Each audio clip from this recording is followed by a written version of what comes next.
finalement, la guerre aérienne, c'est pas un sport de masse. Effectivement, à un moment donné, la question de l'entraînement et de l'entraînement dans des configurations, dans des formations complexes, elle importe. Et ça, on sait bien que les Indiens, effectivement, sont un peu moins doués pour ça.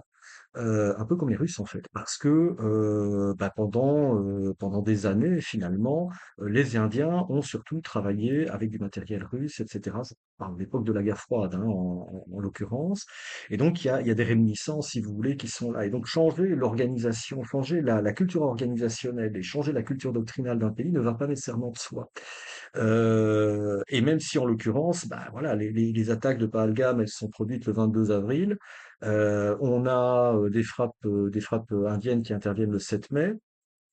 Donc évidemment, même s'il y a du temps réservé à la planification, est-ce que, comme en 2019, finalement, les Indiens n'ont pas voulu finalement engager toute leur masse de combat initialement?